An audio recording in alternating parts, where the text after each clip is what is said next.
Esse episódio é um oferecimento de Fileô Baile Safre, ciência para melhorar a saúde e performance dos animais. IFS, energia que abastece o bem. Exalc Lab, medir para gerenciar. Imigrante Tratores, agricultura cheia de possibilidades. Fala pessoal, tudo bem? Sejam aí todos muito bem-vindos a mais um episódio do Track and Field Podcast. Eu sou o William Santos, meu amigo aqui Gustavo Salvati e sócio também desse podcast. E antes de a gente começar o bate-papo, gostaria de pedir a vocês aí, quem puder compartilhar esse conteúdo, enviar para um amigo. A gente sempre está aqui na tentativa de trazer pessoas que têm uma bagagem interessante para a gente compartilhar aí com vocês. Então, fazendo isso aí, você ajuda a gente a chegar mais longe com o nosso conteúdo aí. Isso aí, pessoal. Além de compartilhar, seguir aí o nosso canal no YouTube, também nas outras redes sociais e curtir isso aí ajuda o algoritmo aí do YouTube a ajudar a chegar mais informação aí, que é o nosso intuito aqui, é trazer gente boa para chegar informação de ponta para os técnicos, para os produtores, tanto na área de pecuária de corte de leite.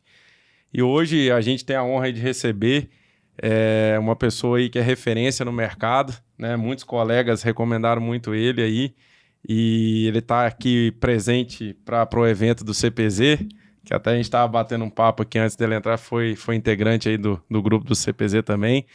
E seja bem-vindo aí, Júlio Meirelles, que é gestor administrativo e financeiro do grupo Melkstad. É uma honra aí tê-lo aí conosco hoje. Beleza, muito obrigado, pessoal. Parabéns pela iniciativa. Eu acho que é muito legal pessoal da nossa área, né, do nosso nicho, trazer pessoas do nosso nicho para falar sobre o assunto que nos interessa, né, que nos move, a nossa paixão. Prazer estar aqui compartilhando com vocês.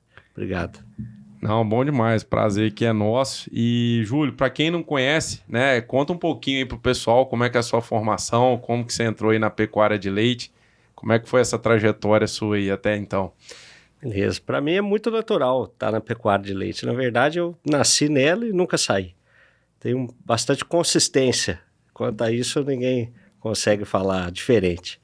Minha família inteira é do agro, 9 gerações mapeadas para trás, nós somos do agro, ali do sul de Minas. Ei, terra boa, hein? Terra boa toda a vida. A minha cidade é São Gonçalo do Sapucaí. Então, quem chegou primeiro lá atrás dos meus antecedentes foi o meu tataravô ainda. Iniciou uma fazenda que depois passou para o bisavô, para o avô, para o pai, e hoje estou aí conduzindo com as minhas irmãs um projeto de sucessão, continuando nessa produção. Então, a vida inteira acompanhei meu pai, meus tios, meu avô na lida do gado lá, e vacinando bezerra, e tocando gado, campeando, e cresci pensando em continuar fazendo isso, sabe? Uhum. Cogitei zootecnia, cogitei veterinária, mas quando eu entendi um pouco melhor o que a agronomia fazia, fiquei interessado, mas decidi fazer aqui na Exalc Agronomia, sabe? Uhum. Até por conta do departamento de zootecnia ser reconhecidamente importante, relevante dentro do cenário nacional, né? Uhum. Então, uma vez aqui dentro da Exalc, eu estava na agronomia, mas sempre puxando para o lado da zootecnia. Uhum. E nisso daí, obviamente, acabei me interessando ainda mais pela produção de leite, que eu já conhecia lá de casa, mas que eu me apaixonei pela complexidade, sabe? Uhum. Lá na lida do dia a dia, a gente muitas vezes via as coisas de uma forma muito empírica, assim, e já tinha boas iniciativas ali. A gente tinha uma fazenda, meu avô conduzia isso daí, ele tinha uma fazenda que ele deixava um gado mais apurado, uma outra que ele deixava um gado mais cruzado, e eu via essas iniciativas com muito bons olhos, assim, eu via que existiam tecnologias diferentes, mas eu ainda não tinha a dimensão real da complexidade da atividade. Uhum. E quando eu cheguei aqui, vi ali o sistema rotacionado, que idealizado lá pelo professor Moacir e pelo professor Vidal, já me apaixonei, virei um pupilo ali do professor Flávio dentro do CPZ, e foi puxando o fio, nunca mais saí. Então aí, desde então. Coisa boa. Você comentou aí que seu tataravô que foi para aquela região ali, né? Assim, eles vieram de onde? Vocês têm isso rastreado dentro da família? Como que foi a chegada ali naquela região? Eu tenho, sim. Essa parte da história da nossa família, ela está publicada em alguns livros, porque veio do pessoal do Junqueira ali. Aham. E o meu tataravô, Júlio de Souza Meirelles, ele se casou com a minha tataravó. Dona Inácia, conhecida como Vovó Chuchu. E até a parte que eu sei, ele ganhou de dote aquelas terras ali que depois foram se desdobrando e, claro, já fatiou dentro da família, mas a terra original permanece ali, sabe? É a mesma fazenda onde depois meu avô morou, meu pai cresceu lá, criado dentro da roça mesmo lá, e naquela época não era uma coisa assim tão positiva no fim, né? Talvez assim, a lida era mais dura naquela época, né? Mas isso daí, ao longo do tempo, foi se transformando, a fazenda ficou cada vez mais produtiva e até hoje estamos lá, tentando intensificar ela e melhorar a cada dia, e sempre com leite. Desde que o mundo é mundo, que a gente se criou lá, sempre tinha leite lá. Legal. Que ali também é uma região que tem bastante café ali, né? Naquela região ali. Sim, sem dúvidas. E o café também é a segunda paixão. Dizer é o café, né? Com leite. É assim, ó, quando o preço do café tá bom, aí você gosta mais dele. Na hora que o preço do leite que tá bom, você fala que o leite que é um bom negócio. E fica aquela disputa, né? E algumas fazendas hoje, né? A gente conhece alguns projetos bons, né? Que o pessoal entrou no leite até com... Assim, o intuito inicial de usar toda a cama do composto ali nas lavouras de café, e o negócio leite tem se transformado no principal negócio em algumas fazendas aí. Verdade. Mas é uma casada boa, né? Que você tem ali. Com certeza. Essas duas culturas, elas acabam se interagindo bem, né? Essa mesma jogada que a gente ainda faz lá. Basicamente ali na região, se você consegue plantar café, você opta por plantar café. Isso quer dizer que acima dos 900 metros de altitude, aproximadamente, hoje, como as geadas diminuíram, a partir dos 850, 840, 860 metros de altitude, você já consegue plantar café ali na região. O topo da região lá chega a mais de 1.500 metros, o piso, que é o rio Sapucaí lá, é em torno de 810, 811. Então, nas terras mais altas, você opta por plantar o café, que não tem geada. E nas baixadas, nos morros, você conduzir o café. Agora, hoje em dia, os produtores mais tecnificados estão, eventualmente, até abrindo mão de café, arrancando café e usando para aumentar a área de lavoura, porque, de fato, a receita por hectare que você consegue com leite intensificado, ela chama atenção, né? Mas se tudo der certo no fim e você for lucrativo, a ideia, né, é você comprar o vizinho, né? E não ficar arrancando café, né? Porque as duas coisas acabam sendo interessantes. Esse equilíbrio de você poder ter diferentes negócios dentro da fazenda, acho que é um conhecimento ancestral que a gente precisa respeitar muito, né? O meu pai, Henrique Meirelles, ele sempre bateu muito nessa tecla comigo, sabe? Você diversificando, você corre menos risco e como não são fazendas imensas assim, são fazendas boas que existem ali na região ainda, mas não são fazendas imensas, e daí se você aposta muita ficha em uma atividade só, nos momentos ruins, você pode tomar uma invertida, né? E no momento que você diversifica, você fica mais preparado para os momentos ruins de mercado, né? Então isso aí ainda é muito válido e na região funciona muito bem com o leite ou café. Legal. Bacana. E esse período seu aqui na Exalc foi mais ou menos de que ano a que ano? Eu cheguei aqui em 2009, foi o meu primeiro ano na Exalc.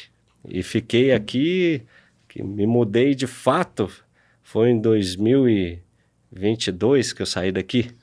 Então passei muitos anos aqui, me sinto em casa aqui em Piracicaba. É uma cidade que eu realmente gosto muito, eu tô sempre aqui, seja na República lá, vem na turma. Vem na turma de novo, né? Às vezes um pouco deslocado agora, né? Mas é sempre bom ver os amigos, né? Tem gente, eu sou amigo, claro, depois de ter me formado, eu continuei aqui na cidade, então fiz amizades na cidade também, né? Que eu costumo rever quando eu venho para cá e poder beber da fonte, né? A Exalc, querendo ou não, ainda representa um local de encontro, né? Um local de aprendizagem que a gente sempre quer voltar e curtir, né? Bacana. E assim que você formou, você já entrou trabalhando na clínica do leite? Exatamente. No início, eu comecei ali no departamento de zootecnia com o professor Flávio, CPZ. Depois eu fui fazer um intercâmbio, passei um ano nos Estados Unidos. E antes de eu ir, um pouco antes, eu fiz a disciplina do professor Paulo, ainda na graduação do professor Paulo Machado. Era gestão de agronegócios ou algo parecido com isso. Talvez na minha época ainda era gestão de explorações pecuárias ou algo parecido com isso. E era um curso que mudou completamente a minha forma de pensar ali.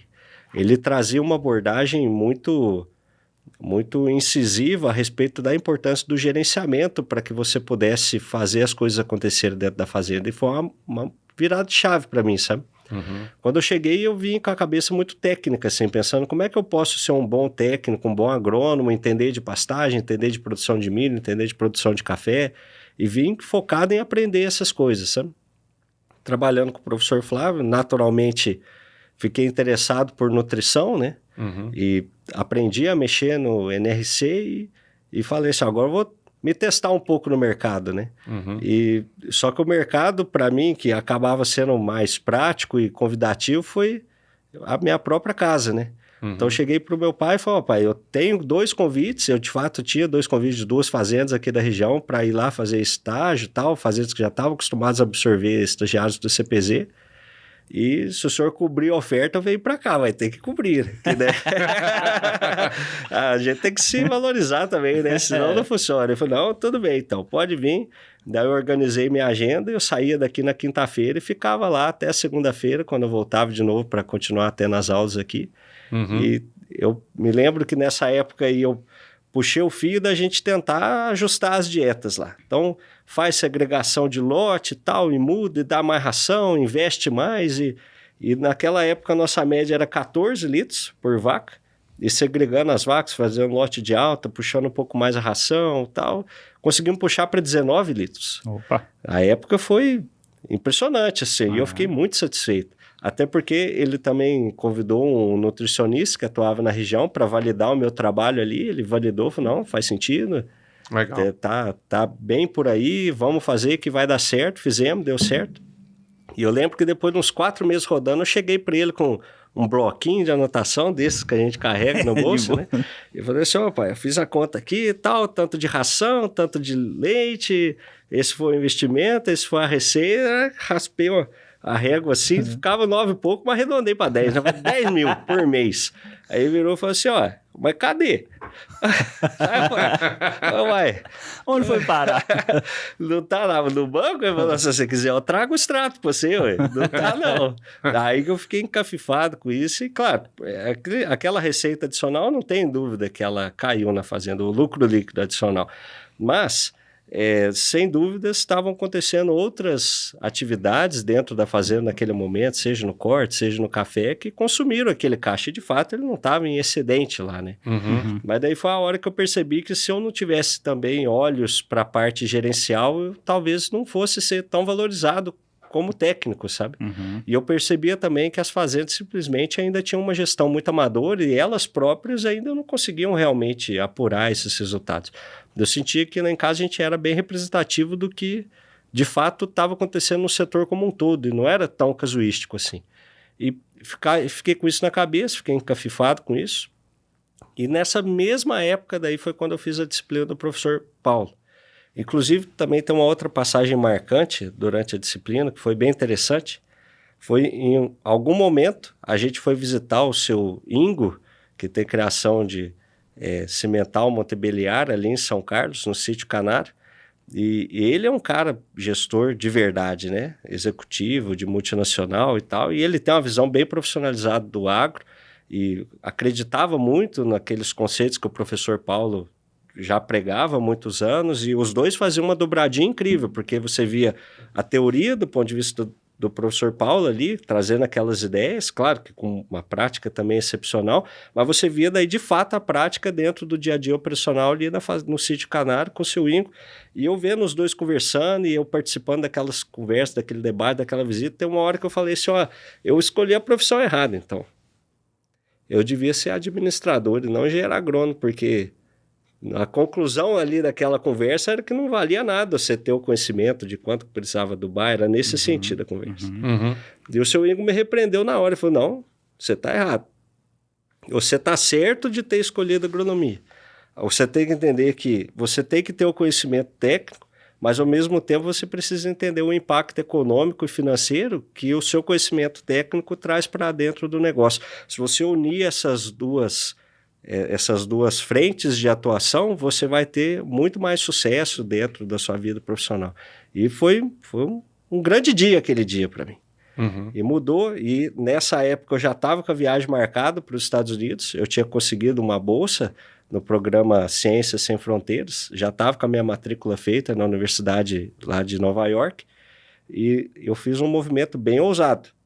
Eu tinha puxado matérias de técnicas de zootecnia, produção animal, produção de leite, produção de milho e tal, e eu cancelei a minha matrícula em todas essas disciplinas, indo contra tudo que se recomendava, né? E fiz a matrícula em outras disciplinas, puxando principalmente disciplinas de gerenciamento e gestão de negócios, etc., dentro do minor de agribusiness, que eles têm lá. Para eles não é novidade nenhuma isso daí, né?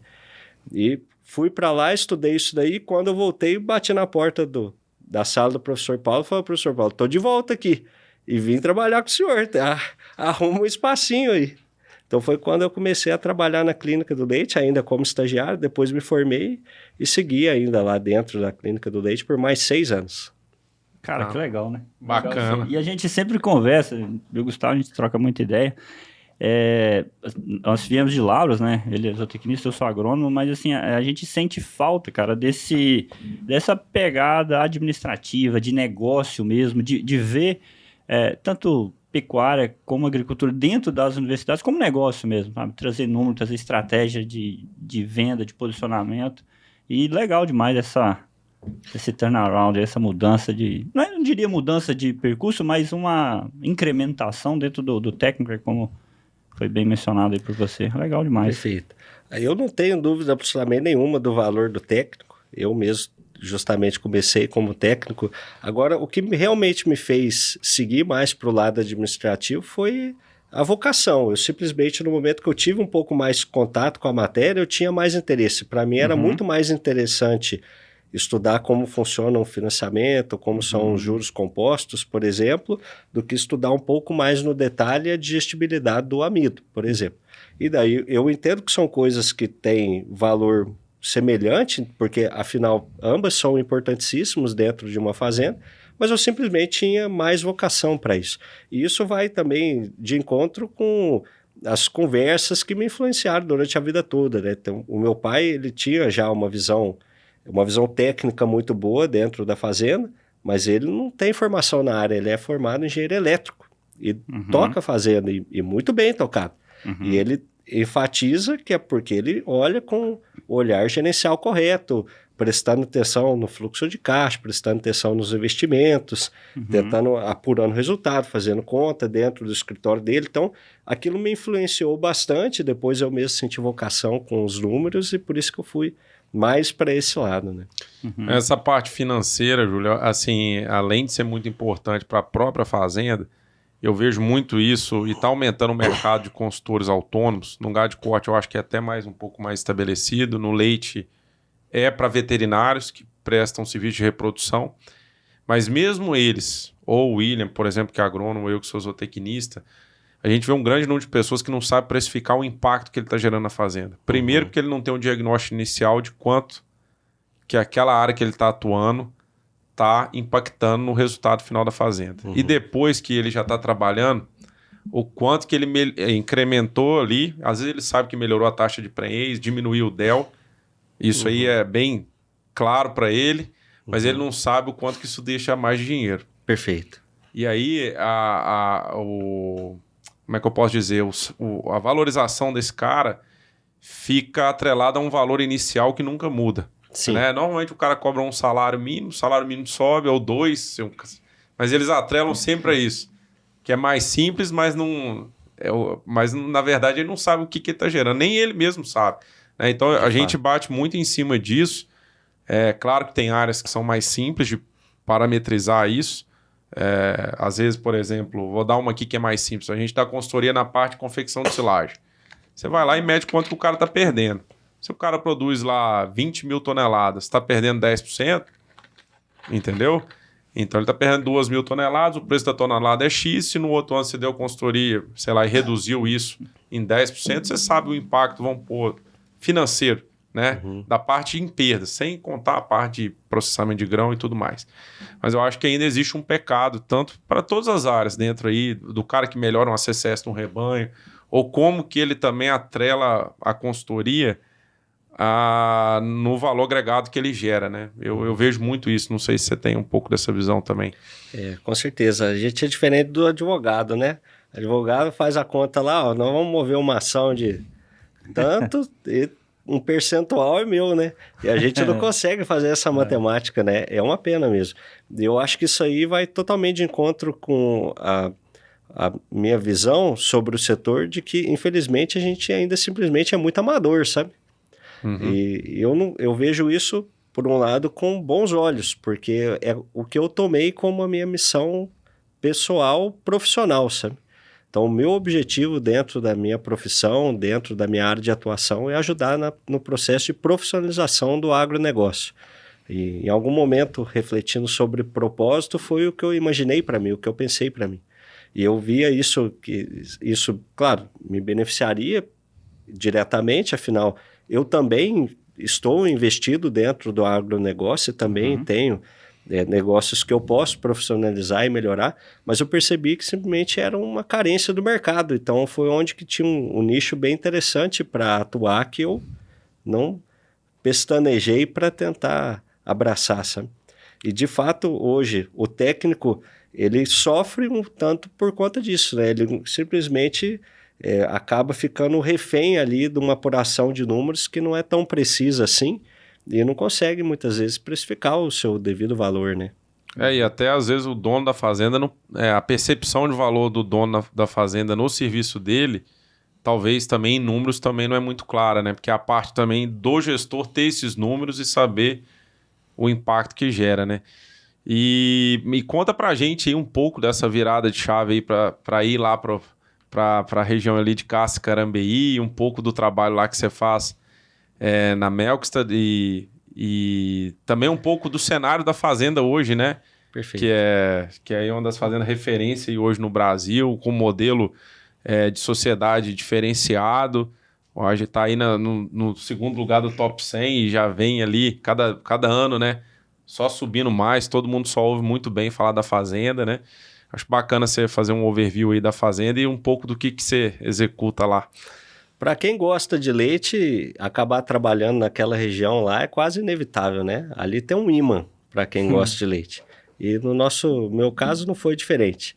A gente começou a trabalhar lá naquela região em 2016, ainda pela Clínica do Leite, quando o pessoal de lá veio fazer o curso MDA, que a gente estava envolvido aqui em Piracicaba em 2015, e até, na verdade, antes, os primeiros que vieram foi em 2013, mas em 2015 intensificou, veio mais pessoas da cooperativa Freeze, e em 2016 nós, pela Clínica do Leite, fechamos um projeto com a Freeze e passamos a atuar lá na região. Então foi o meu primeiro contato lá. Eu conheci o projeto da Melkstad em 2015 ainda, e já admirava, né, o caminho que eles estavam tomando, mas não me envolvia de forma direta no primeiro momento. Era só via Clínica do Leite, a gente fazendo cursos do MDA, ajudando as fazendas lá a implantar de gestão.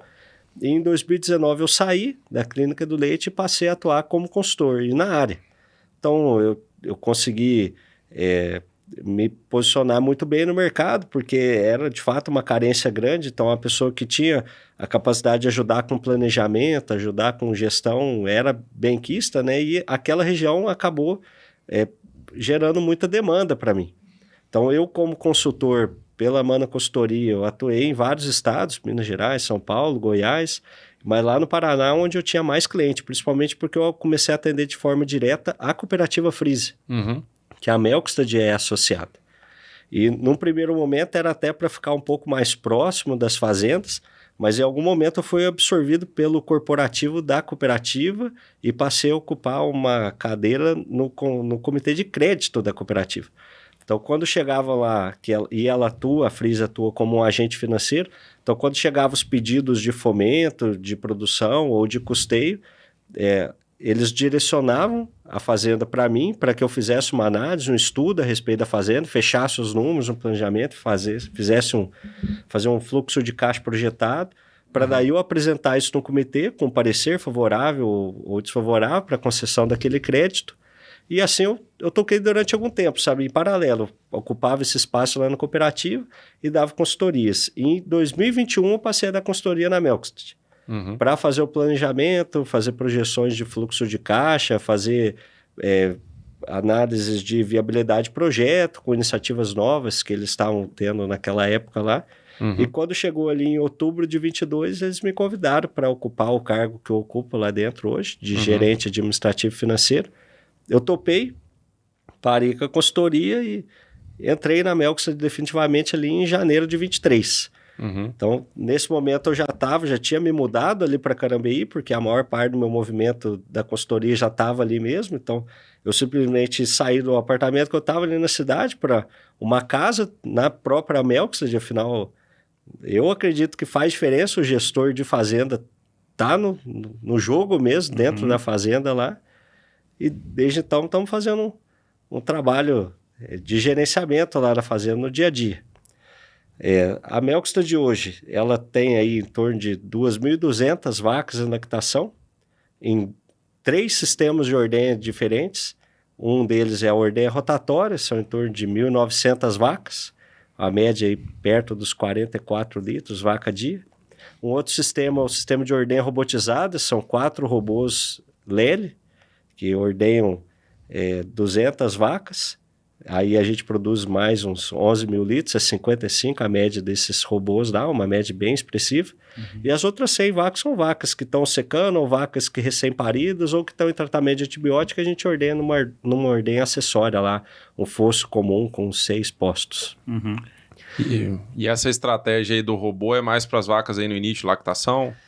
Não, a gente deixa a vaca lá durante toda a lactação. Ah, tá. Em 2021, que a Melkstedt começou com esses robôs lá, era maio de 2021 quando ela começou, então agora já fazem 4 anos completos, né, que a gente está com esse sistema lá e de fato funcionou muito bem. O que aconteceu na época foi simplesmente que eles queriam continuar crescendo e a ordenha rotatória não absorvia mais gado, né? Ela chega num teto que você pode alcançar tanto com mais animais com uma média menor ou com menos animais com uma média maior. Afinal, isso influencia o tempo que ela leva para fazer um giro e eles chegaram num teto lá perto dos 84, 85 mil litros. Era difícil passar disso na rotatória.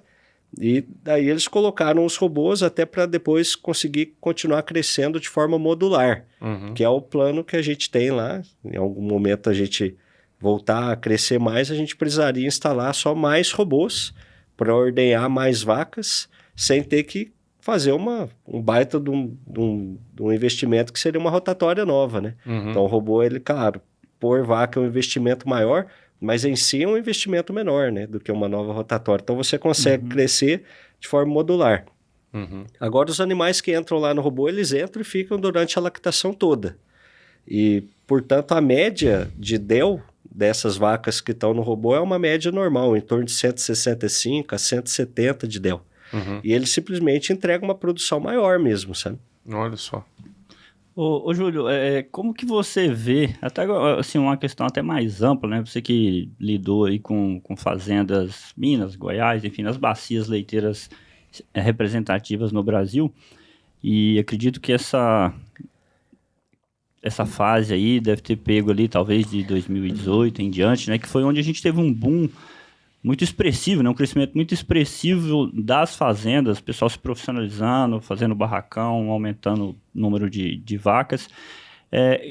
Do momento que nós estamos para um horizonte aí, sei lá, vamos colocar um médio e um longo, médio em 5 anos e um longo talvez em 10 anos, como que vocês têm esse horizonte com relação a crescimento? Porque aparentemente, assim, eu tenho visto algumas retrações de crescimento em alguns lugares. E, assim, crescer dentro da pecuária de leite, se você, tecnicamente, ou zootecnicamente, enfim, falando, ele é inevitável, né? Porque se a reprodução está rodando bem, hoje cada vez mais sexado, então, assim, o volume de gado, ele aumenta naturalmente, né? E aí, às vezes, se depara em algumas fazendas sendo obrigadas a crescer, porque tem muita recria chegando, então, aí entra, eu achei muito interessante essa colocação do crescimento modular, porque, assim, você fazer investimento, vou colocar outra rotatória, é um volume de capital muito alto para você colocar até chegar na capacidade máxima e diluir isso, algo complexo, né? Mas assim, o que você tem visto de horizonte de crescimento das fazendas e também da Melks? Como é que está esse cenário? Olha, eu espero que cresça muito, muito mesmo. E eu acho assim, a gente ainda não consegue produzir leite de uma forma bem profissional, né? Tanto é que a gente fica ainda falando que o nosso setor ele tem a produção formal e a produção informal, né? Onde a produção formal talvez forme um pouco mais do que 2/3 da produção total. E isso chega a ser bastante impressionante, né? Quanto será que é a produção formal e informal do corte? Ou do café, ou de qualquer outro produto? É uma coisa que a gente nem fala e nem pensa a respeito, né? E no leite a gente fala, pensa a respeito, discute sobre isso, porque é de fato importante, né? A gente ainda tem muitas pessoas beneficiando o leite sem a devida fiscalização, e isso eu acho que vai ter uma tendência de diminuir até acabar mesmo. Sim. E as fazendas que vão sair, elas vão dar espaço para o mercado continuar, o mercado mais profissionalizado, que invariavelmente é o que a gente acaba estando um pouco mais envolvido, é o que vai se expandir ainda muito mais. E quando você faz uma análise do preço de leite recebido pelo produtor aqui no Brasil versus o preço do leite internacional comercializado no leilão GDT lá, você vê que existe um ágio muito grande sobre o preço do leite aqui. E eu acho que vai ter uma tendência do mercado se equilibrar no momento que a gente continuar tendo possibilidade de ter um lucro maior e uma chance de reinvestir maior, recebendo um preço maior, as fazendas vão continuar crescendo. Até o ponto que, invariavelmente, a gente vai começar a exportar mais, sabe? Então, esse movimento que a gente já assistiu acontecendo nos países que têm a pecuária mais desenvolvida, em especial os Estados Unidos, é um movimento que a gente está vivendo aqui hoje, né? E os gráficos não mentem, né?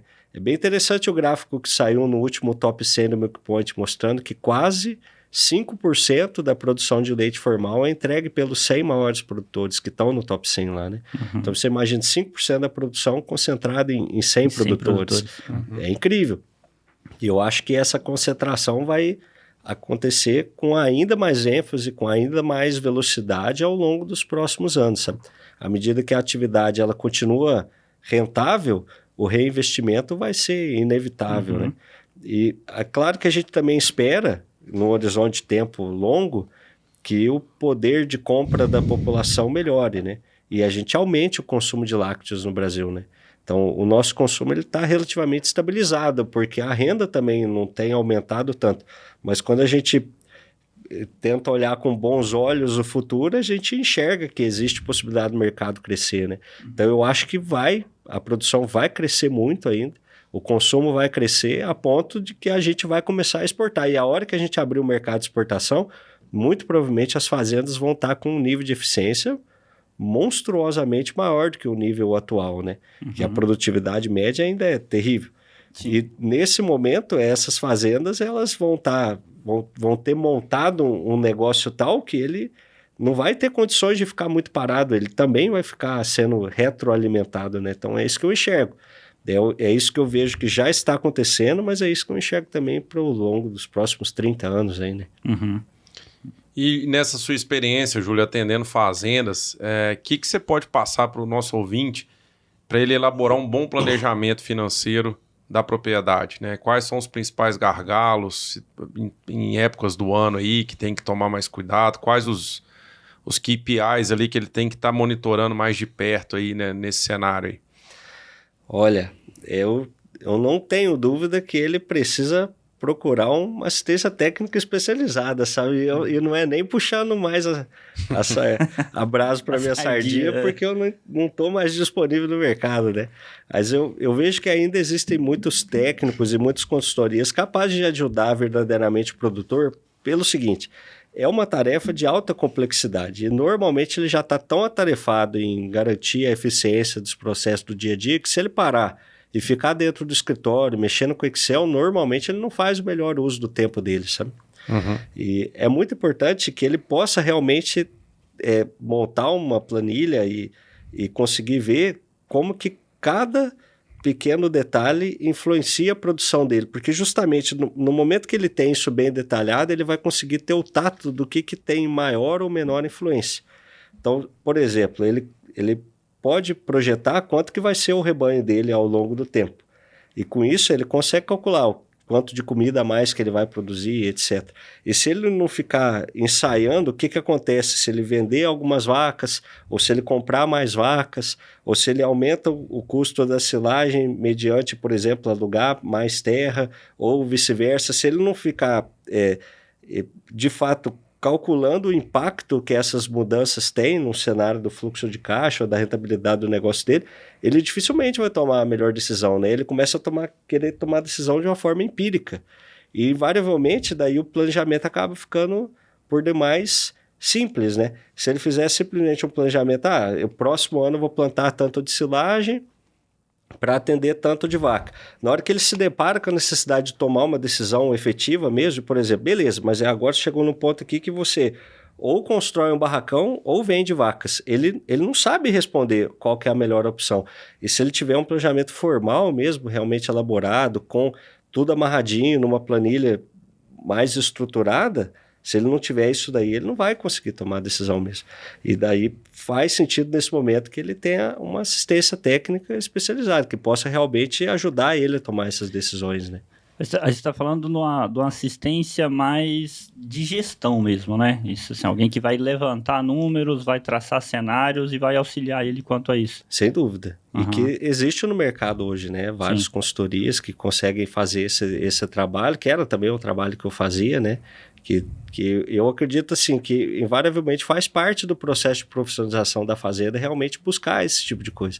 É claro que um produtor ou outro, ele pode pegar essas planilhas, que existem planilhas modelos que estão disponíveis na internet, concurso, e eu mesmo disponibilizo essa planilha, que é a planilha que eu uso em vários lugares, quando eu faço algum curso, e invariavelmente isso aí está disponível para ele mexer, mas é complexo para um produtor de leite. Normalmente ele está, ao mesmo tempo, preocupado em fazer o treinamento dos funcionários, ajustar um processo e acompanhar um projeto novo que está em andamento, uma construção e trocar um procedimento operacional, e ele está querendo acompanhar o dia a dia da fazenda. E daí, se ele para e fica muito enfurnado no escritório, como eu comentei, eu acho que normalmente ele não faz o melhor uso do tempo dele, sabe?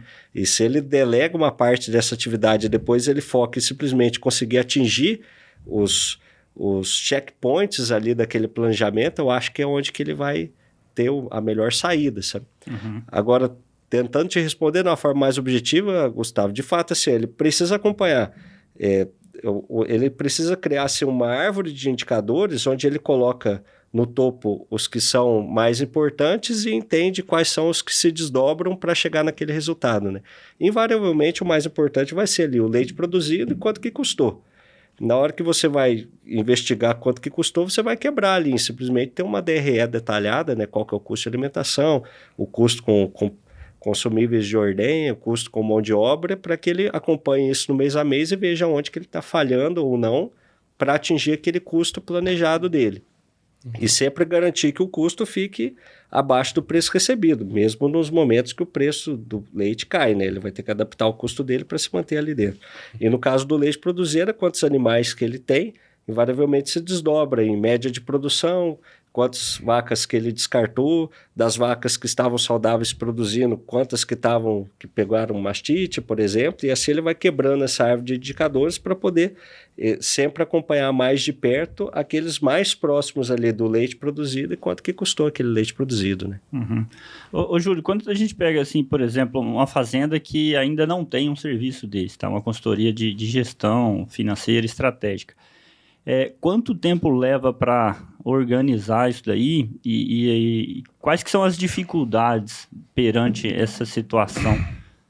Porque, assim, geralmente, quem não tem isso, e leite a gente sabe que é uma atividade complexa, né? Eu acredito que a gente precisa ter, bom, dentro do meu conhecimento, pelo menos uma visão dentro do ano, tá? É uma atividade que você tem que olhar ela ao longo do ano, porque o fluxo mês a mês ele é muito variável, né? Tem as épocas de plantio, às vezes o pessoal compra o adubo para pagar tudo de uma vez, prazo safra, ou paga isso parcelado, enfim, tem diversas negociações dentro da atividade.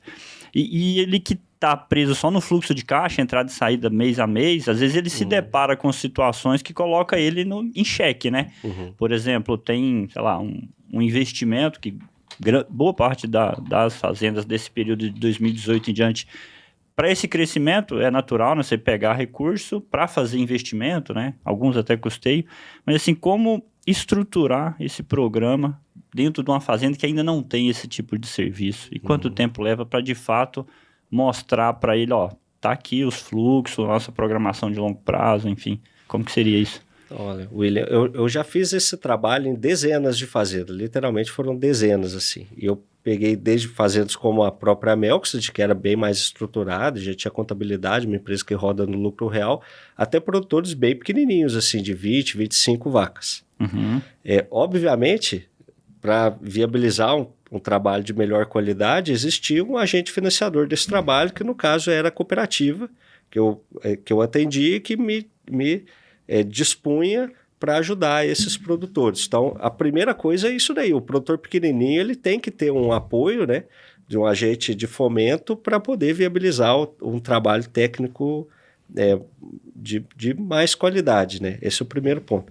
Agora, no momento que você começa esse trabalho, depende sim, se a fazenda ela tem mais informações anotadas, formais que você consegue usar ou não.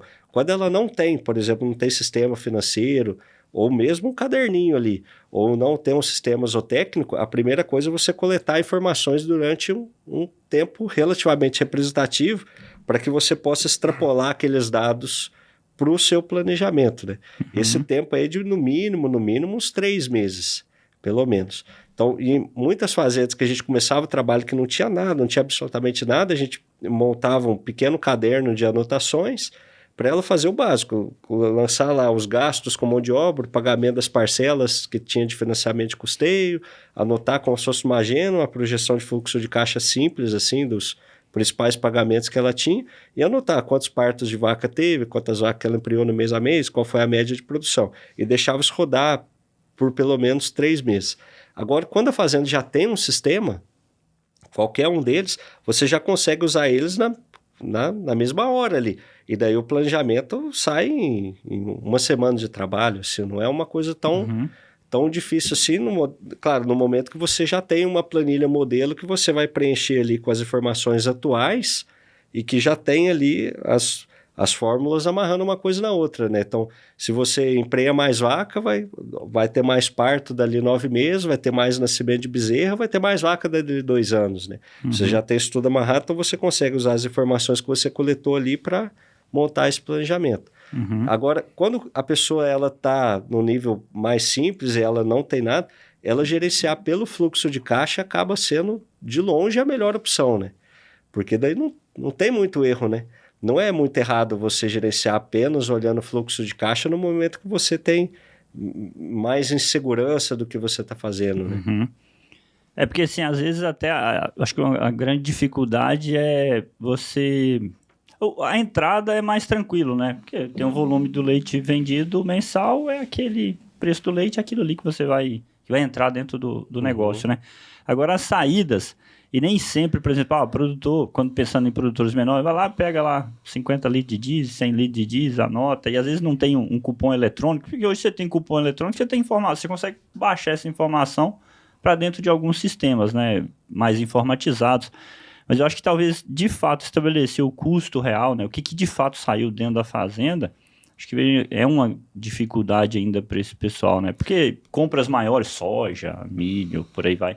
Estabelecer custo de silagem também acho que é um ponto de gargalo aí, para ele ter, de fato, um custo real, para bater o balanço, né? Pô, entrou tanto e, de fato, saiu tanto. Então, minha margem operacional é X, entende? Sem dúvida. E, assim... muitos produtores não têm e são esses mesmos produtores que infelizmente estão deixando a atividade, né? Porque aqui realmente a gente está no momento binário, assim, ou a pessoa se profissionaliza ou ela está fora, e assim, e não é eu que estou dizendo, infelizmente é o mercado que está digitando isso daí.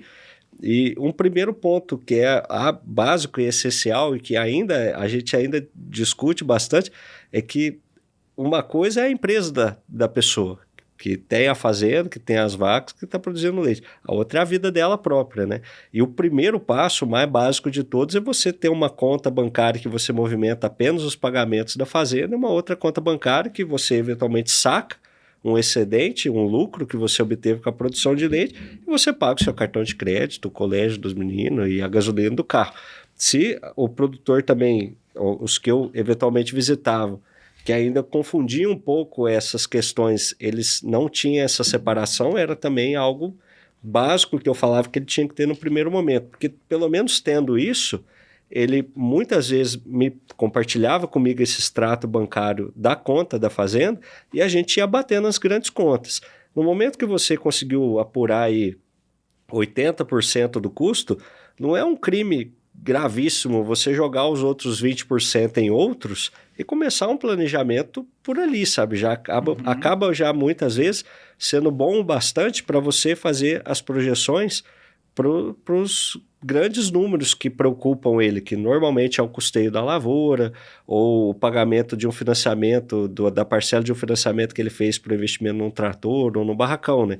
Então, se você supõe que aqueles 20% vai ficar fixo e não variável, porque a maior parte do custo variável, na verdade, você não fica na dúvida que ele é um custo variável, né? Como, por exemplo, a compra de ração, são contas que acabam tendo um impacto maior por serem variáveis, mas que você consegue identificar nesse extrato que elas são variáveis, né? Então você já consegue fazer um planejamento ali com uma qualidade bem razoável ali e conseguir projetar. E principalmente era esse o nível assim, de informação que muitas vezes eu levava para o comitê de crédito, né? Então tem muita coisa que você, e dentro de um comitê de crédito, nos agentes financeiros, você assume, né? Então você assume que o preço do leite não vai nem arrebentar para cima nem arrebentar para baixo. Você assume que a média de produção vai também continuar estável. Daí com isso você calcula um percentual de lucro que vai ter ao longo do tempo que já te permite ver se a fazenda dá conta ou não de pagar aquelas parcelas, né? Uhum. E o produtor muitas vezes não tem isso, né? Aí chega lá na hora da parcela, ele não tem o dinheiro, né? Uhum. Aí ele vai atrás de custeio, hoje se tirar um custeio nos juros que tá, já te atrapalha bastante, e daí variavelmente é o que sai da atividade, né? Uhum. É complexo. Eu acho que esse primeiro trabalho aí de organizar a casa, e aí você depois que conseguia fazer esse trabalho, o seu trabalho ia para o lado também da parte de simulação de cenários, sei lá, vamos pegar um exemplo aqui, ó, você reduzia a idade ao primeiro parto da sua recria de 30 meses para 24, vamos supor que esse seja um gargalo que eu acredito que algumas fazendas têm, né? 6 meses a mais alimentando um animal que não produz, isso representa bastante. Você também fazia um pouco dessa parte aí de simulação, de cenários, identificava aí quais eram os gargalos principais e fazia esse tipo de simulação? Sempre. E era muito interessante como que não tem receita de bolo mesmo. Às vezes, para uma fazenda, o ponto ótimo dela era manter ali a média nos 30 litros. Às vezes, ela já estava com 35 litros e a gente fazia simulações e mostrava que o maior impacto ela ia ter se ela conseguisse subir para 37, por exemplo. Claro, que daí o plano para você fazer cada uma das coisas realmente acontecer, ele mudava demais, mas exatamente essa era a beleza do planejamento, né? Então, algumas, elas chegavam assim muitas vezes com uma pergunta, né? Ela falava, se eu construir um bezerreiro vai fazer diferença para mim? Aí eu falo, pô, mas quanto com qual o peso de desmame das suas bezerras, ou a idade de desmame, qual o percentual de mortalidade durante o aleitamento? E às vezes ela já tinha números razoáveis, entendeu? E daí, nesse caso, normalmente construir o bezerreiro não dava tanto impacto quanto uma outra ação, né? Então, às vezes o produtor ele tem dores ali do dia a dia, que daí ele quer resolver, pensando assim em ter uma fazenda mais arrumada, ter mais bem-estar para os animais, mas não dá o melhor impacto financeiro para ele, né? Então, acontecia com uma frequência grande se ele realmente não ter a visão correta do que dava mais impacto, né? E você simulando os diferentes cenários ali, de você aumentar um pouco mais a produção, ou comprar animais, ou tentar projetar, se eu construir um barracão, quanto de leite que eu aumento na média, quanto que vai me custar o barracão, quanto que vai ser a margem de contribuição desse aumento de receita ali. Isso daí a gente fazia com bastante frequência, assim. Ô, Júlio, assim, e na Melxta de hoje, como que é assim, a sua atuação dentro desse desse cenário? Que você comentou que você é gerente administrativo, né? Que deve vincular o financeiro, tem a administração de operação também. Como que é a sua rotina dia a dia? A minha responsabilidade lá na Melksid é principalmente sobre o planejamento estratégico e sobre como que a gente se organiza para fazer ele se cumprir. Essa é a minha responsabilidade principal. Então, a operação em si, o dia a dia da operação, não é a minha responsabilidade principal. Mas a forma como as pessoas se comportam e como elas se aderem à operação, daí é uma preocupação grande minha. Então, dentro da Melksid, eu ajudei a desenvolver um modelo de gestão que a gente segue, que é o nosso próprio modelo de gestão, o modelo de gestão Melksid, que prega que para você trabalhar lá e ter sucesso, você precisa seguir um manual lá de normas de conduta e precisa ser aderente às diferentes ferramentas de gestão que a gente colocou à disposição da operação. Então, por exemplo, uma das ferramentas de gestão lá, bastante simples e básica, é um organograma. Então, para as pessoas entenderem quem é um coordenador, quem é um supervisor, quem é um operador. E a gente tem uma outra ferramenta ainda que explica qual é uma matriz de funções, responsabilidades e cargos, que mostra exatamente quais são as principais atribuições para um coordenador, para um supervisor e para um operador. Então, a estruturação dessas ferramentas é minha responsabilidade. Então, claro, isso é feito a várias mãos, e a gente tem ali dentro da Melksid um conselho de gestores, de pessoas que estão na operação, que são justamente os coordenadores, mais o Diogo, que é o nosso diretor, e o Anderson, que hoje é o nosso gerente da parte agrícola. Então, essas pessoas compõem o nosso conselho de gestão da operação ali do dia a dia e juntos a gente discute qual que deve ser o formato dessas ferramentas para nortear o trabalho. Mas as ferramentas em si são minha responsabilidade. Então, eu monto o planejamento estratégico junto com a diretoria, junto com o conselho administrativo da empresa. A gente define metas de leite produzido, leite vendido, de custo de produção de leite, de vacas a descartar, vacas a vender, e a gente precisa atingir aquelas metas. Para atingir aquelas metas, a gente acredita que existe a forma correta de você se comportar, de você atuar, de você distribuir o trabalho, de você priorizar as coisas, de você encarar indicadores e procurar resolver os problemas, etc. E daí essa forma de atuar, ela tem que ser aderente ao nosso modelo de gestão, que daí é a minha responsabilidade. Então, a gente coloca uma série de ferramentas lá, como eu comentei, por exemplo, o organograma com a matriz de funções, responsabilidades é mas se desdobra em várias outras, né? Então, a gente tem painel de indicadores, a gente tem plano de cargos e salários, a gente tem matriz de competências operacionais, matriz de competências comportamentais, e isso tudo fica na mão principalmente dos coordenadores, para que eles rodem junto com seus times cada uma daquelas ferramentas. Então, eu fico como se fosse numa posição de suporte, capacitando as pessoas a como atuarem dentro do modelo de gestão Melksid. E a gente espera, com isso, conseguir construir uma cultura forte, uma cultura vencedora e uma governança que nos permita crescer mais ao longo do tempo, pois a nossa empresa, a Melksid, ela foi criada para ser grande. Ela não foi ao acaso grande. Ela foi idealizada, sim, pelo Diogo. Ela foi organizada para receber muito investimento e crescer rápido. E a ideia é que esse crescimento ele possa ainda se estender mais. Só que para isso a gente precisa fazer o oposto do que está na bandeira do Brasil, né? Então, na bandeira do Brasil está lá, ordem e progresso. A gente faz o contrário. Então, a gente primeiro foi o progresso, cresceu bastante. Agora tem que pôr ordem na casa. E a gente quer pôr ordem do jeito tal que depois esse modelo de gestão ele seja replicável, seja para outras unidades ou para a expansão do projeto em si.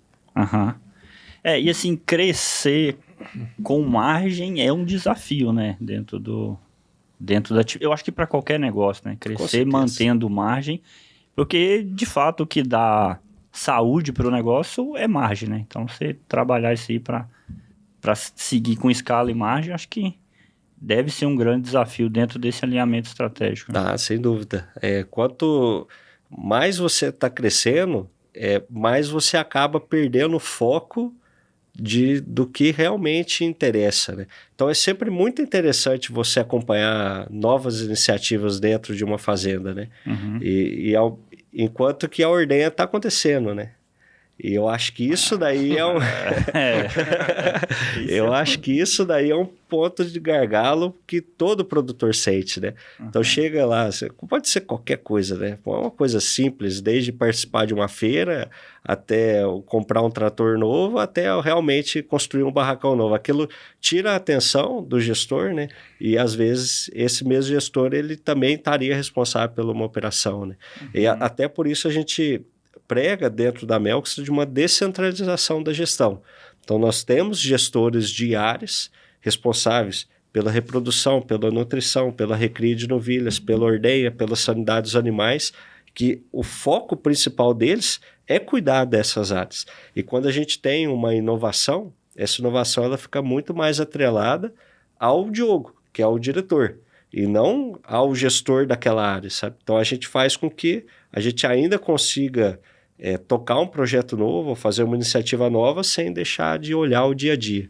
Esse foi a receita que a gente conseguiu atingir lá para conseguir continuar crescendo, espera-se que a gente possa crescer mais ao longo dos próximos anos, sem perder a margem, né? Mas essa gestão descentralizada que você comentou aí, por exemplo, você tem lá, vou pegar o setor de silagens, por exemplo, o time ali, a equipe silagem, ela tem autonomia de execução, né? Como que funciona assim, a parte de planejamento técnico e execução técnica, e caso tenha, por exemplo, identificaram que precisa de mais um automotriz dentro do processo, isso é trago para a diretoria para fazer a viabilidade técnica econômica disso daí para tomar decisão? Como que funciona esse fluxo? Exatamente. Assim, uma forma fácil de explicar e a gente entender como que funciona lá dentro é entender que é como se eu tivesse vários gerentes. Tá. Inclusive, hoje, existem 2 pessoas com a posição de gerente dentro da fazenda e nenhuma delas é o gerente operacional. Quem faz essa função interinamente hoje é o nosso diretor, que é o Diogo. E por que que não existe essa figura do gerente operacional lá hoje mais? Porque cada coordenador é como se fosse um gerente, só que um gerente de área. Certo. Então, a principal responsabilidade do gerente, a gente tem isso mapeado dentro do nosso modelo de gestão, é administrar os recursos, otimizar os recursos, para que a gente faça um bom uso daquilo que está disposto na nossa mão. E para isso, ele tem que ter uma certa autonomia para poder mexer um detalhe ou outro. Por exemplo, definir que ele precisa de um investimento com maquinário novo, que aquele lá não funciona muito bem, questionar o processo e perceber que ele precisa ou que ele consegue ser mais eficiente se ele contratar mais uma pessoa, ou perceber que ali ele pode trabalhar com um quadro de funcionários mais enxuto, mas remunerando melhor a mão de obra.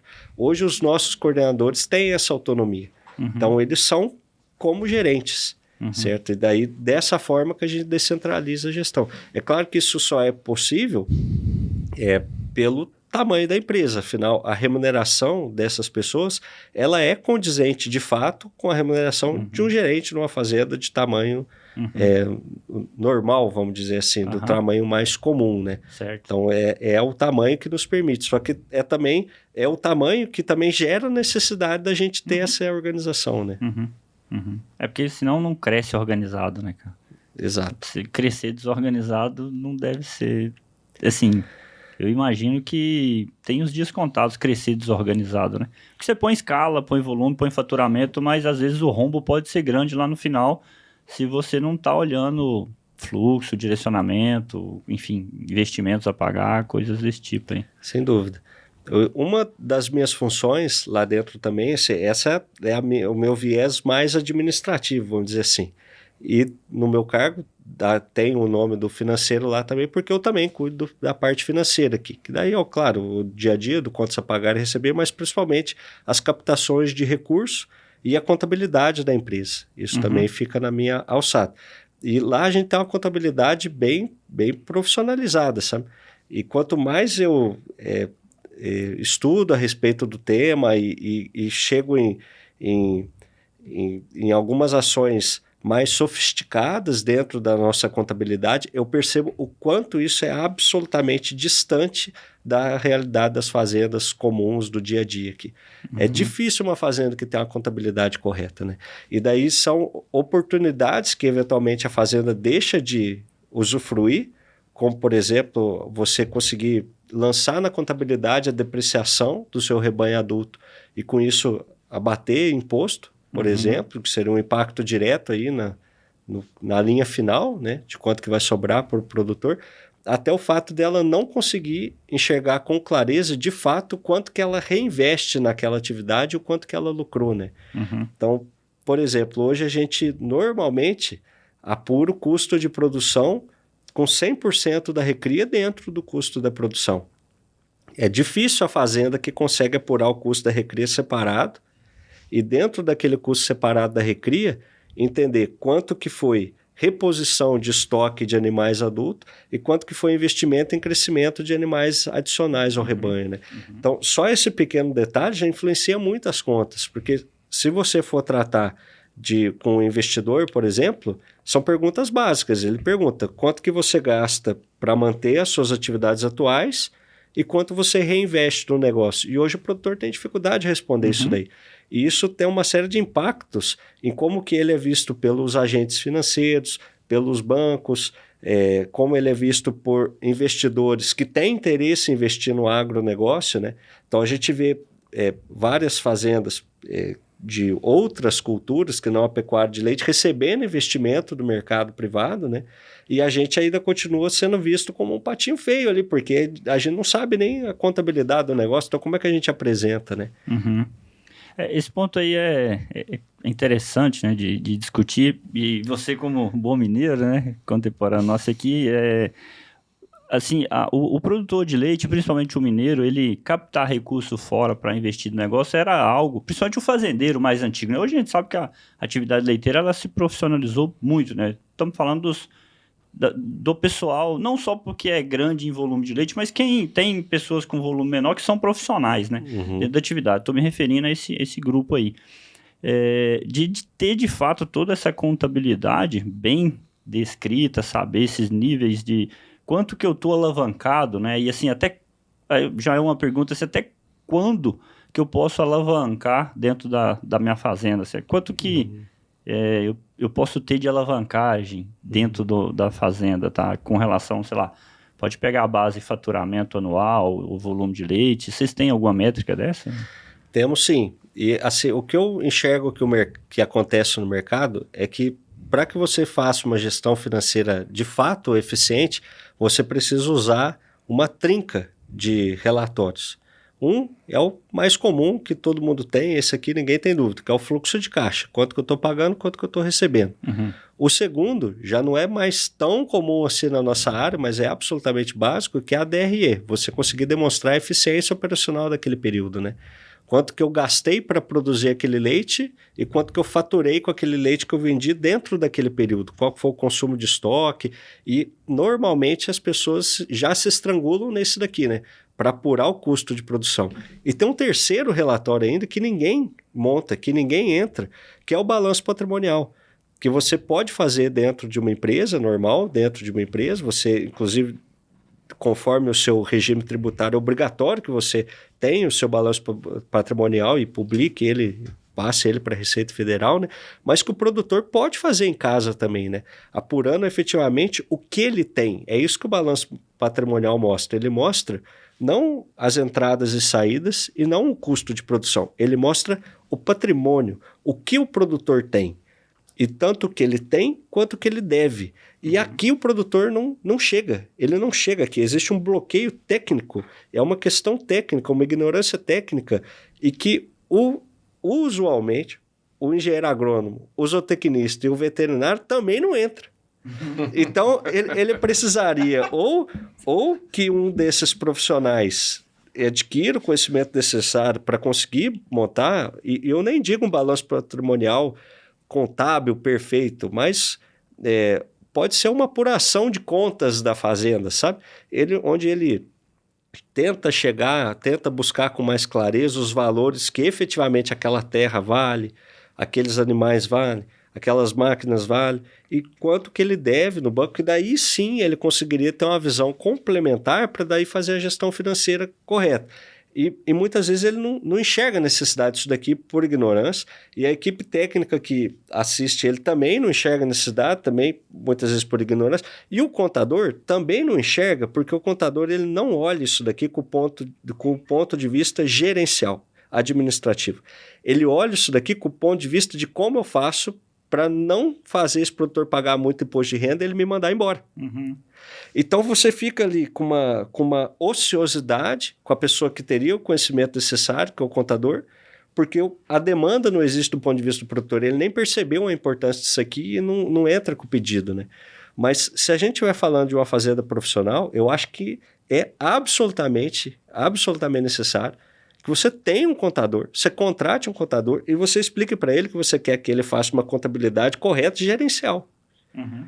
Que realmente sirva não para pagar imposto, mas para apurar os resultados corretos, para que você possa ter, por exemplo, calculado de forma correta um indicador que vem do balanço patrimonial, que é, por exemplo, a taxa de alavancagem, vai vir obrigatoriamente do balanço patrimonial, né? E isso aqui a gente não tem essa clareza, não tem essa visão e no fim, acaba sendo amador, né? Uhum.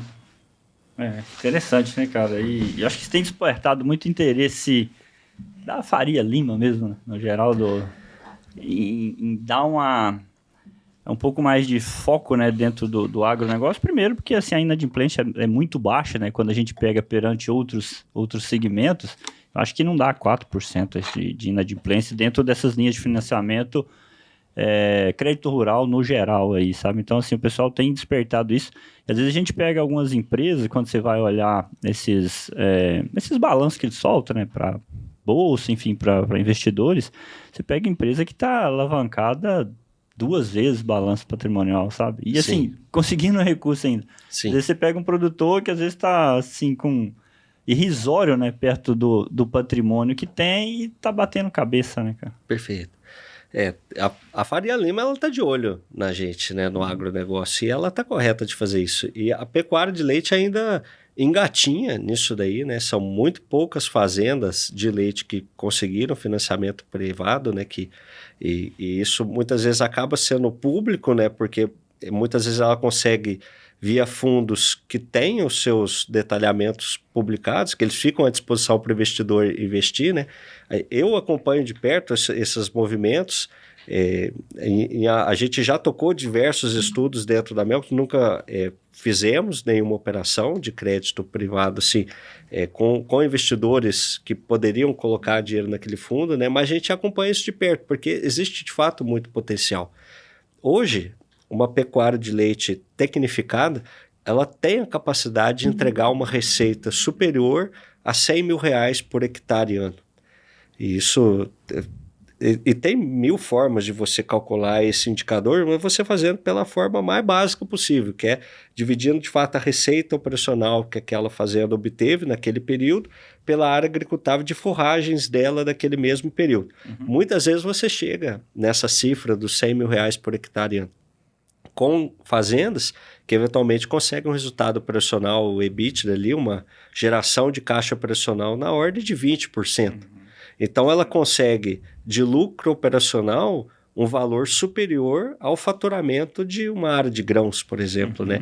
E a Faria Lima, ela está de olho nisso daí, né? Então, cada vez mais, eu acho que a nossa atividade vai ter uma tendência a se aproximar desse mercado investidor para conseguir crescer o tanto que ela vai precisar crescer em função desse processo de intensificação de aumento de produção e produtividade que a gente está vivendo, que a gente variavelmente vai viver por pressão do próprio mercado, porque quem tem uma boa atividade hoje não tem motivos para não crescer e vai crescer, e isso vai pressionar o mercado, e quando ela for crescer muito, eventualmente ela vai acabar se financiando via os fundos, né? Uhum. E nesse número aí que você até comentou, para quem tem esse balanço patrimonial, quanto que ele poderia se alavancar aí? O que você considera saudável? Eu acho que é muito em função da sua margem operacional. Uhum. Veja, se você tem uma margem operacional baixa, ou negativa, como várias e várias vezes já apurei dentro de fazendas margem operacional negativa, é zero. Você não pode ter dívida. E se você for extremamente eficiente e lucrativo, sua fazenda realmente gera muito caixa, você pode ter uma dívida maior porque você vai ficar saudável. Né? Agora, números médios, né, medianos. Uma fazenda ok, ela vai ter aí uma margem EBITDA na ordem dos 15%. E se ela comprometer desses 15, 5 para o pagamento de dívida, já fica relativamente adequado.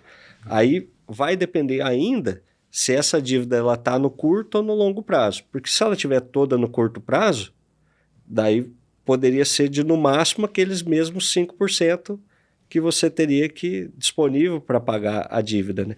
Agora, se ela for uma parte de longo prazo, você ainda continua podendo usar os 5% da margem EBITDA para quitar toda ela de longo prazo, só que você ainda tem para os anos seguintes. Né? Mas esse número de alavancagem total, de dívida total, o valor da dívida dividido pelo patrimônio ali, ela fica saudável normalmente até uns 30%. Quando passa de 30% do valor do patrimônio, já começa a ficar uma dívida mais alta, que só se justifica se você ou tiver outras fontes de financiamento ou uma margem maior. E uma outra conta possível ainda, que muitas vezes eu fazia, acabava fazendo muito sentido nas consultorias, é de não necessariamente ser 30% do patrimônio, mas você fazer com que ela seja equivalente ao valor do seu rebanho. Porque é aquele negócio, vão-se os anéis, mas ficam-se os dedos, né? Então, se tudo der errado, você vende o rebanho, a fazenda continua, eventualmente você financia gado, que é uma coisa mais fácil de ser financiada, por assim dizer, né? Que normalmente se paga, né? Então, você pode retomar depois e vida que segue, né? Não, bacana. Tentar fazer uma conta rápida aqui, mas você falou aí uma fazenda com margem de 15%, né, que seria um EBITDA, uma margem EBITDA. Vamos pensar aí uma fazenda dessa, uma fazenda que fatura aí em torno de 1 milhão de litros ano, estamos falando aí uns 2.500, 3 mil litros dia, né, mais ou menos. Então eu teria 5%, 50 mil litros, vezes, vamos botar aí R$3, R$150 mil de dívida, seria isso? Assim, uma dívida saudável. Do curto prazo. Do curto prazo, seria dívida para custeio, por exemplo. Exatamente. Tá. Ou 150 mil para pagar as parcelas do ano ali, né? Tá. Agora, claro, eventualmente você tem um custeio agrícola ali que você vai pagar com a receita do leite ao longo do tempo. E isso daqui, às vezes, dá para você tirar dessa conta, porque afinal eu estou falando de só 5%, e às vezes você quer ainda investir para crescer, né? E daí o reinvestimento da atividade é uma outra coisa, que você pode fazer, é mais seguro que você faça isso separado, pelo seguinte, outros 5% adicional, é recomendável que você reinvista na fazenda. Só que é recomendável que você tenha controle sobre isso daí, sabe? De você falar, eu posso ou não gastar. Porque se eu realmente obtive aquela margem, eu gasto. Se eu não obtive, eu decido não gastar. Perfeito. Então, sobre parcelas que você já definiu, que você já se comprometeu, eu não gostaria de passar dos 150 mil. Só que te sobrou mais, daí você vai e investe mais. Então, acaba sendo muito saudável você fazer da seguinte forma. Isso eu já recomendei 1 milhão de vezes e poucas vezes eu vi as pessoas executando, mas a recomendação continua válida. Você vai fazer um investimento de longo prazo, você financia não 100% daquilo que você está comprando, você financia menos.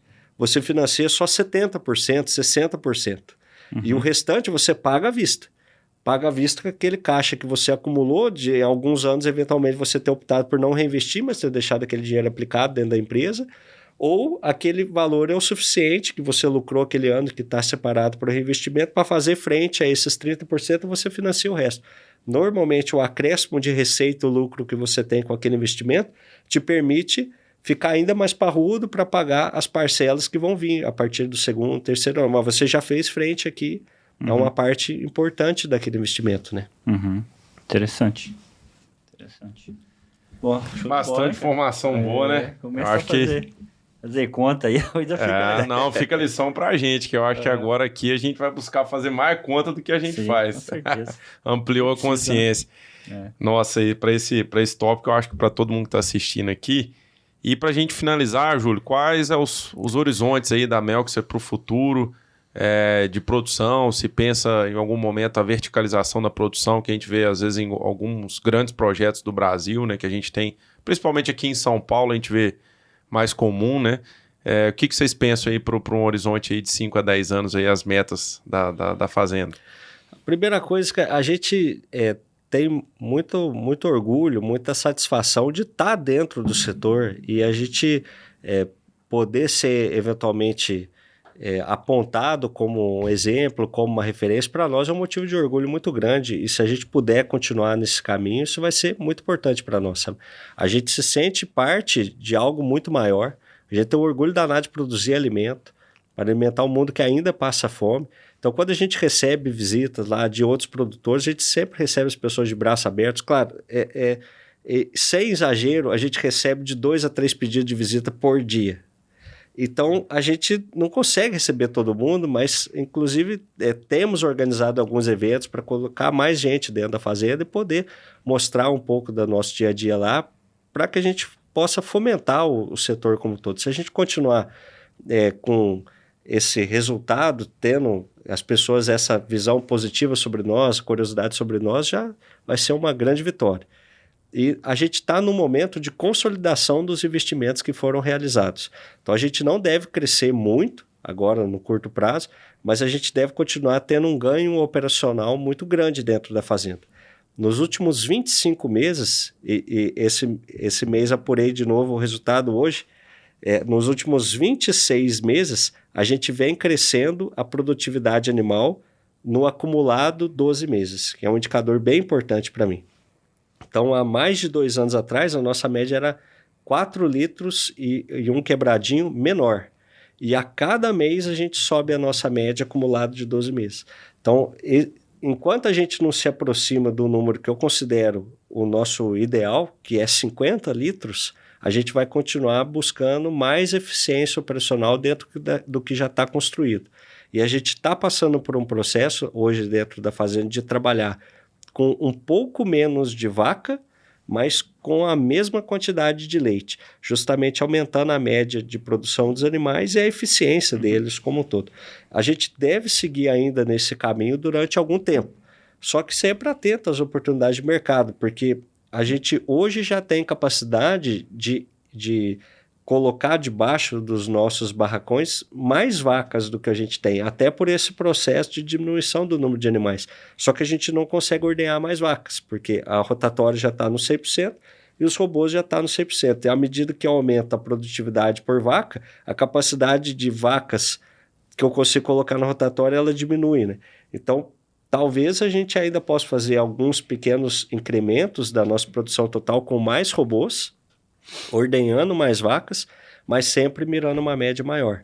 E nos robôs a gente já efetivamente conseguiu esse número, que é absurdo mesmo, de 55 litros. Às vezes as pessoas podem achar que é bragata e tal, mas é um número que efetivamente está lá para todo mundo ver. A gente já fez eventos demonstrando esse número, fomos reconhecidos 2 vezes como campeão em produtividade animal pela própria Lely, entre todos os sistemas do mundo, tem mais de 10 mil robôs instalados e os nossos são os que mais entregaram produção por vaca nos últimos 2 anos. Então, são números que estão abertos para qualquer um ver, que são verdadeiros, e a gente considera que esse seria o nosso grande potencial. Então, a gente chegar numa média geral da fazenda de 50 litros, com mais de 2 mil animais, continua sendo um grande objetivo. Então, é isso que a gente vai fazer nos próximos anos. Vamos buscar, claro. Legal. Show de bola. Show de bola. E, Júlio, você falou da planilha aí que você comentou. Se você puder, a gente poderia disponibilizar para o pessoal que está assistindo aí. Com certeza, está à disposição. E aí, pessoal, vamos ganhar esse brinde aí, mas aí tem que curtir e comentar. Compartilhar com a turma aí que vamos... Não, porque é um trabalho belíssimo aqui. Eu acho que a gente teve a oportunidade de ter uma aula na parte contábil e de financeira voltado para a nossa área, né? Eu acho que o nível de aprendizado é muito maior. Então, queria agradecer você, né? Apesar da gente não se conhecer pessoalmente, né? A gente conhecia aí através de amigos, né? A gente costuma brincar que às vezes a gente tá um amigo ou um colega da pessoa do ramo nosso da pecuária, ter aceito o nosso convite aí. Gratidão por ter disponibilizado esse tempo aqui conosco. E é isso. Muito obrigado. Conta com a gente. Vou passar para você, se você quiser despedir aí do pessoal também. E depois a gente encerra aqui com a fala do host aqui. Maravilha, é um prazer para mim estar aqui compartilhando com vocês. O que a gente aprende, no fim, é para todo mundo, né? Não dá para ficar só para a gente, né? Então, se eu puder ter contribuído um pouquinho aí, eu fico feliz. É isso aí, vamos em frente. Tem muito leite para ser produzido aí, né? Coisa boa. Bom demais. Obrigado, Júnior, mais uma vez aí por vir aqui bater um papo com a gente, né? Track and Field também tá de portas abertas aí, o que a gente puder colaborar, tá? Sinta-se em casa aí. Se tem alguma forma de achar o pessoal da Fazenda? Tem o Instagram da Fazenda, alguma coisa? Claro, temos o Instagram, é Melkstad. Fácil de achar lá, né? Não tem erro. Lá. Nós vamos colocar aí na descrição também. E realmente agradecer aí, cara, pelo nível de informação e quem tá no front, né, de fato, executando e com muita propriedade de tudo que fala, muita informação boa. Então, obrigado aí. Pessoal, e é isso aí. Obrigado por assistir com a gente aí mais esse episódio. Estamos lá no YouTube, Instagram, Spotify e também no TikTok agora. Novidade, só TikTok. que o William não faz dancinha lá não. Lá é só conteúdo técnico profissional. Então, um abraço e até o próximo. Moçada, fica com Deus e não esquece aí de comentar aí embaixo o que era a planilha, que a gente depois vai disponibilizar aí para quem comentar aí, curtir e compartilhar, tá bom? Abração aí, fica com Deus. Tchau, tchau. Valeu. Esse episódio é um oferecimento de Fileô Baile Safre, ciência para melhorar a saúde e performance dos animais. IFS, energia que abastece o bem. Exalc Lab, medir para gerenciar. Imigrante Tratores, agricultura cheia de possibilidades.